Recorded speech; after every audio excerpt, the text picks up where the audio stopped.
2020년 마지막 예배를 드리면서 이렇게 온라인으로 또한 인사를 드립니다. 한 해의 마무리를 앞두고서 먼저 고생하셨다, 수고했다 라는 위로와 격려의 인사를 전하고 싶습니다.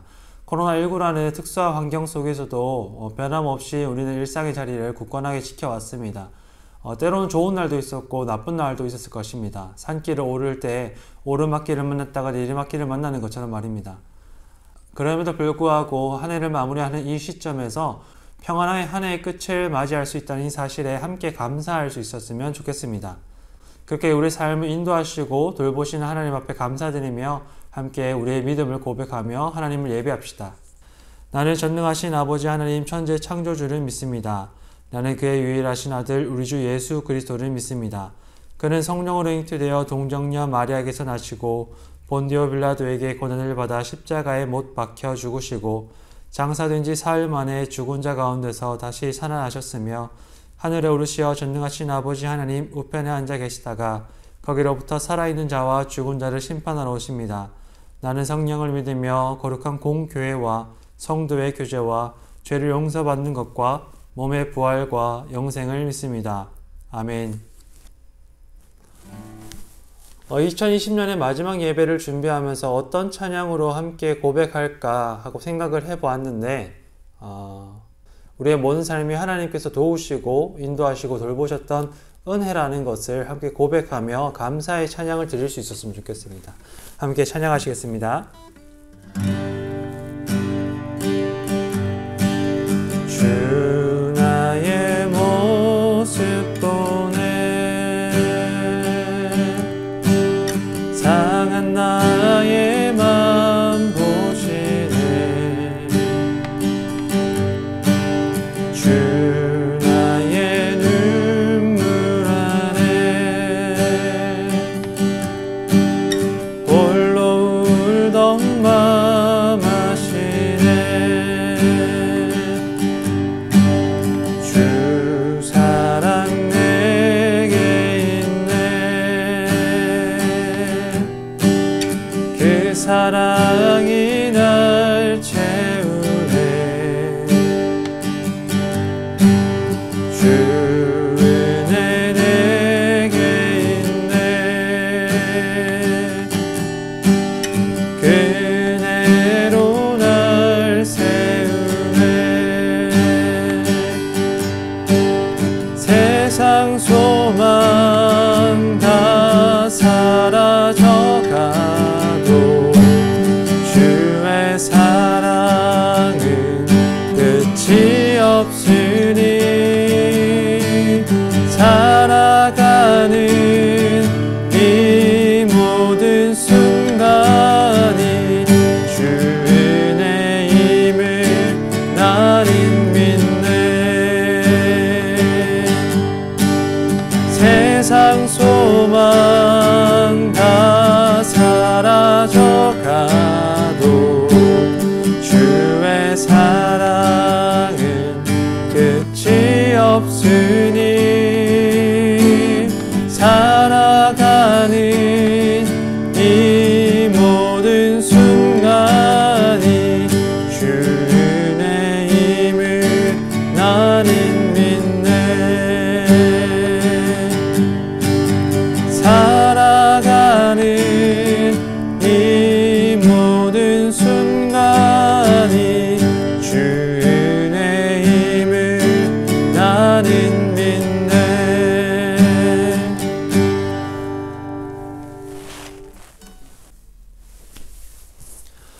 오늘 우리가 함께 나눌 하나님의 말씀은 사도행전 9장 20절에서부터 22절까지의 말씀입니다. 그런 다음에 그는 곧 여러 회당에서 예수가 하나님의 아들이심을 선포하였다. 그 말을 듣는 사람들을 다 놀라서 말하였다. 이 사람은 예루살렘에서 예수의 이름을 부르는 이들을 마구 죽이던 바로 그 사람이 아닌가. 그가 여기 온 것도 그들을 잡아서 대제사장들에게로 끌고 가려는 것이 아닌가. 그러나 사울은 더욱더 능력을 얻어서 예수가 그리스도이심을 증명하면서 다마스쿠스에 사는 유대 사람들을 당황하게 하였다. 아멘. 여러분, B와 D 사이에는 C가 있다는 말이 있습니다. birth, 예. 예, birth 그리고 death 사이에 C 뭘까요, 여러분? 사람들이 우스갯소리로 치킨이라고 말을 하는데 초이스가 있다는 말이죠. 태어남과 삶 사이에 우리의 삶은 치킨이 있는 것이 아니라 선택들이 있습니다. 이 단순한 형태의 문장이지만 우리가 살아가는 일의 한 단면을 매우 정확하게 캐치해낸 그런 말이 아닌가 생각을 합니다. 우리는 하루에도 수많은 선택지 앞에 서죠. 당장에 오늘 아침만 해도 그렇습니다. 여러분, 침대에서 조금 더 잘까? 침대에 누워서 핸드폰을 만지면서 조금 더 미적거릴까? 아니면 일어나서 세수하고 씻고 양치를 하고 옷을 갈아입고 또 그래도 경건한 마음과 경건한 자세로 예배를 드릴까 하는 것도 역시 여러분들에게 또 저에게 하나의 선택지였을 것입니다.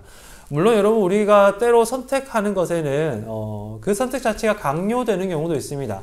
선택지가 강요되는 경우도 있고 또 선택해야 하는 내용이 강요되는 경우도 있죠. 그렇지만 우리 삶의 대부분들이 우리에게 주어진 선택으로 이루어져 있다는 것은 분명한 사실인 것 같습니다.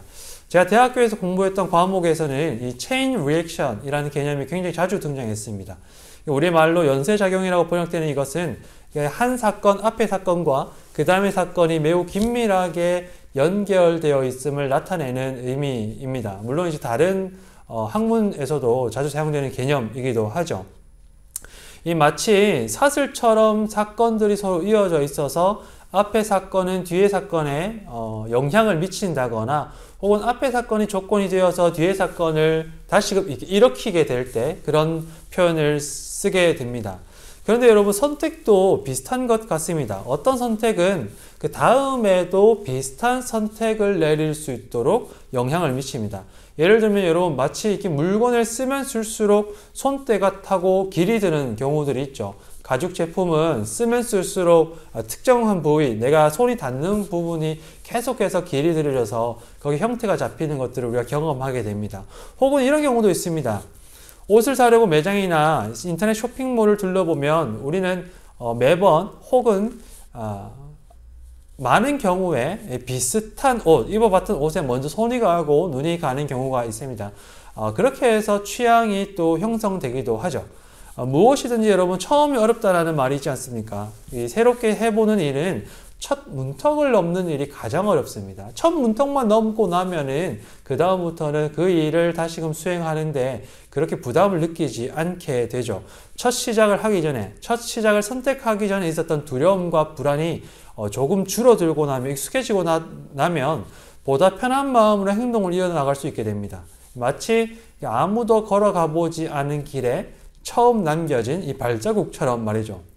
여러분, 종종 이 산을 올라가다 보면 도무지 길이 되지 않을 만한 곳에 길이 나 있는 것을 목격할 때가 있습니다. 처음에는 그 길도 산의 여느 다른 숲풀들처럼 숲풀이 무성해서 사람들의 발길이 전혀 이제 새겨지지 않을 만한 그런 길이었을 것입니다.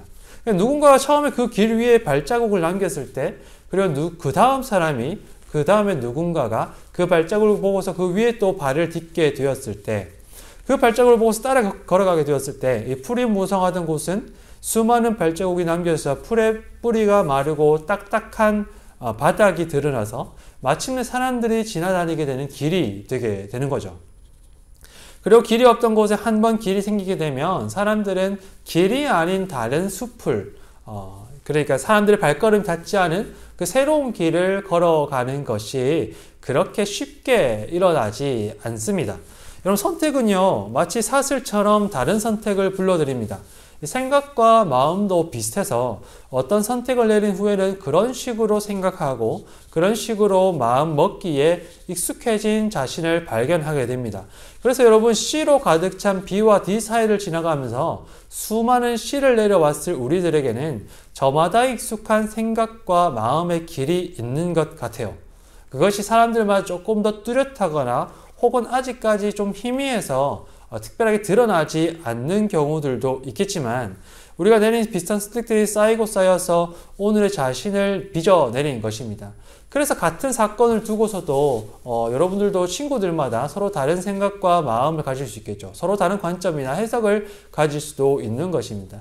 우리가 지금까지 그렇게 생각하고 그렇게 마음먹기를 선택해왔던 것에 따라서 말이죠. 여러분, 그리고 그 선택들이 만일 우리를 빚어내게 된다면 우리는 모쪼록 좋은 선택을 하는 편이 좋을 것입니다. 이 예수님을 제외하고 교회 역사, 이 그리스도 교회 역사에서 가장 많은 영향을 미친 사람을 꼽으라면 저는 바울을 꼽아볼 수 있을 것 같습니다. 그가 남긴 신앙의 유산과 사상은 굉장히 대단한 것들이어서 오늘까지 교회의 기틀이 되었을 뿐만 아니라 신약 성경에는 총 27편의 문헌들 중에서 13편, 13편의 문헌이 바울의 이름으로 남겨져 있습니다. 우리가 성경에서 바울을 처음으로 만나볼 수 있는 책은 아무래도 사도행전을 이야기할 수 있을 것 같아요. 이 책은 바울을 먼저 자신의 신념에 충실한 사람, 그렇기 때문에 폭력도 불사하는 사람으로 묘사하고 있습니다. 9장 1절에서 2절은 그를 이렇게 묘사합니다. 사울은 여전히 주님의 제자들을 위협하면서 살기를 띠고 있었다. 그는 대제사장에게 가서 다마스쿠스에 있는 여러 회당으로 보내는 편지를 써달라고 하였다. 그는 그 도를 믿는 사람은 남자나 여자나 가리지 않고 닥치는 대로 묶어서 예루살렘으로 끌고 오려는 것이었다. 바울은 굉장히 열정적인 사람이었어요. 그는 자기 자신의 신념에 정의로운 것을 따라서 폭력도 불사했습니다. 자신의 신념, 자신이 가지고 있는 열정에 헌신된 사람이었습니다. 그 열정과 신념은 그 자신과 자신이 속한 공동체에는 칭송받을 만한 것, 박수받을 만한 것이었지만 사실상 그가 선택했던 그 신념과 열정의 결과는 다른 사람들의 목숨을 앗아가고 다른 사람들의 자유를 억압하는 폭력과 죽음으로 결과를 맞게 됩니다. 여러분, 그런 바울이 이 다마스쿠스로 향하는 길에 환한 빛의 돌연이 휩싸이게 됩니다. 그리고 그 빛 속에서 자신을 향해서 건네오는 한 목소리를 듣게 됩니다. 바울이 그때 이렇게 묻습니다. 주님, 누구십니까? 그러자 그 목소리가 이내 바울에게 이렇게 대답을 하는 거죠. 나는 네가 핍박하는 예수다. 여러분, 이 만남 이후에 바울을 성경은 이렇게 묘사하고 있습니다. 그는 사흘 동안 앞을 보지 못하는 상태에서 먹지도 않고 마시지도 않았다.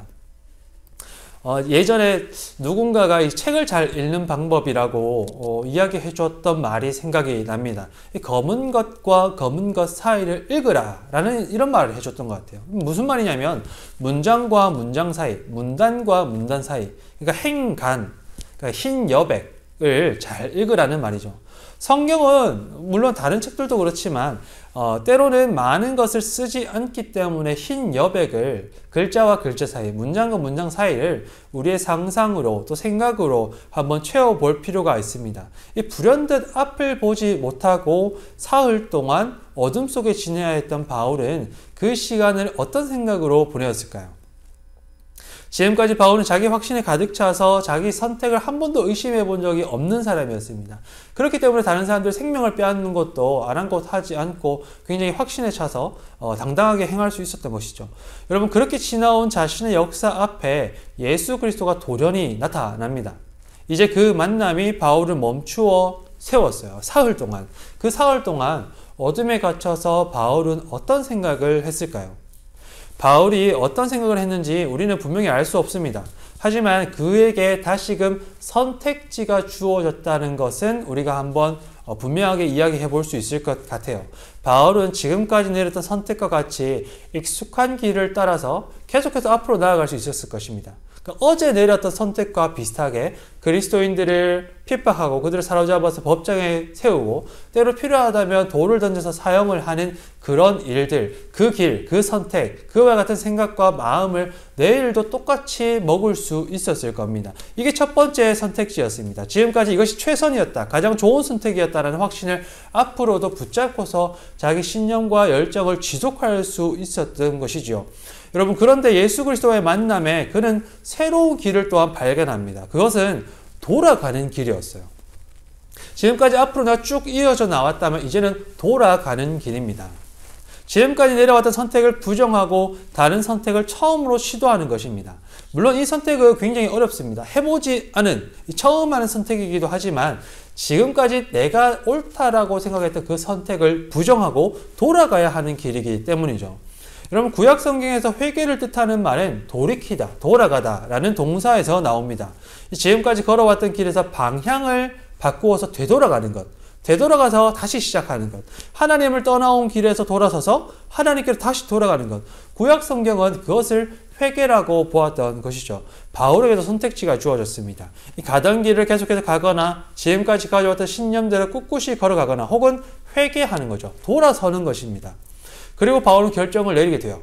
자신이 만난 예수가 하나님의 아들이자 사람들을 구원하시기 위해 오신 그리스도임을 믿고 지금까지 자신이 그 그리스도를 박해해 왔음을 인정하는 것, 그 인정하는 것에서부터 다시 시작하게 되는 거죠.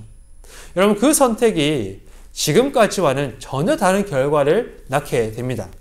지금까지 바울이 내린 이 선택의 결과는 예수 그리스도를 따르는 사람들의 재판장에 넘겨짐, 그리고 그들의 죽음이었습니다. 이제 바울이 새롭게 내린 선택의 결과, 이 가던 길에서 돌이켜서 가본 적 없는 길로 첫 발걸음을 내린 결과, 그리고 그 선택이 앞으로 가져올 또 다른 선택들의 결과는 많은 사람들의 구원으로 이어집니다. 그를 통해서 교회가 세워지고 고통받던 사람들이 위로받으며 소외와 고립 가운데 있던 사람들이 공동체를 얻게 되는 거죠. 여러분, 오늘은 2020년의 마지막 예배입니다. 한 해를 마무리하면서 또 우리가 한 해를 시작하면서 저마다의 새로운 시작을 앞두고서 제가 이 말씀을 여러분들과 함께 나누고 싶습니다. 여러분, 우리의 선택이 우리를 만들어 갑니다. 우리는 어떤 생각을 하고 어떤 마음을 먹을 때마다 우리 마음속에 희미해졌던 그 수풀이 우거졌던 아직 길이 되지 않았던 그 길들이 조금씩 뚜렷해져서 발걸음이 내딛어져서 딱딱해진 들판이 되어가는 것을 보게 됩니다. 여러분, 그렇기 때문에 우리가 좋은 선택을 내릴 수 있으면 좋겠어요. 좋은 선택을 내릴 수 있는 지혜와 용기가 우리에게 또한 있으면 좋겠습니다. 하나님의 뜻에 따라서 선한 선택을 내릴 때 우리는 점점 하나님이 뜻하신 좋은 사람들로 성장하게 될 것입니다. 이따금 우리는 지금까지 우리가 익숙하게 생각해왔던 방식, 우리가 익숙하게 마음먹어왔던 방식, 그것과는 다른 선택을 해야 될 때가 있습니다. 그것과는 다른 길로 접어들어야 할 때가 있는 것입니다. 때로는 돌아가야 될 때도 있을 것입니다. 그리고 그 일은 어떤 다른 일보다도 힘겹고 어려운 선택이 될 수 있을 겁니다. 그러나 언제 어디서든지 좋은 선택하시기를 기도합니다. 하나님의 뜻을 알고 그 뜻을 따르는 선택을 하시기를 기도합니다. 그리할 때 우리는 점점 하나님의 말씀, 그 말씀하신 하나님의 백성으로서 하나님의 나라를 누리며 사는 복이 우리와 함께 할 것입니다. 특히 여러분, 한 해를 마무리하고 새롭게 20대로서의 삶을 준비하고 있는 우리 고3 학생들, 그리고 새해를 새로운 마음으로 맞이하는 모든 고등부 학생들과 선생님들께 하나님의 뜻을 알고 그 뜻을 선택하는 믿음이 있어서 여러분들이 모두 하나님의 그 선한 뜻에 참여하게 되시는, 그것을 선택할 수 있는 은혜가 함께 하시기를 주님의 이름으로 축원합니다. 함께 기도하겠습니다. 하나님, 우리가 좋은 선택을 할 수 있도록 인도하여 주십시오. 하나님의 뜻을 아는 지혜를 주시고 세상 가운데서 그 뜻을 선택할 수 있는 용기를 허락하여 주십시오. 우리가 내려가는 선택이 우리 자신의 생각과 마음과 삶을 빚어나간다는 것을 생각할 때 하나님의 뜻이 우리의 삶을 만들어갈 수 있도록 우리가 하나님을 선택하는 은혜를 허락하여 주십시오. 한 해를 마무리하면서 고등부를 졸업하는 학생들이 있습니다. 20대로서 새로운 출발점에 서 있는 학생들을 축복해 주시고 지금과는 다른 삶의 자리에서 새로운 일상을 시작할 때 하나님께서 지혜를 주셔서 좋은 선택을 쌓아갈 수 있도록 도우시고 또한 좋은 사람들을 만나는 복도 허락하여 주십시오. 2020년 한 해는 저마다 지나가기 버거운 시간이었습니다. 그럼에도 불구하고 마지막을 바라보며 예배할 수 있도록 우리를 지켜주신 하나님께 감사드리며 또한 묵묵히 자신에게 주어진 길을 지나온 모든 고등부 학생과 선생님들을 하나님께서 위로하시고 잘하였다고 격려하여 주시기를 소망합니다. 하나님, 우리를 축복하여 주십시오. 이제는 우리 주님 예수 그리스도의 은혜와 하나님의 사랑과 성령님의 함께하심이 한 해를 마무리하며 새 시작을 앞두고 좋은 선택을 쌓아 하나님의 뜻에 이르기를 소망하는 모든 고등부 학생들과 선생님들의 삶 위에, 이들의 영혼 위에 지금부터 영원토록 함께하옵시기를 축원하옵나이다. 아멘.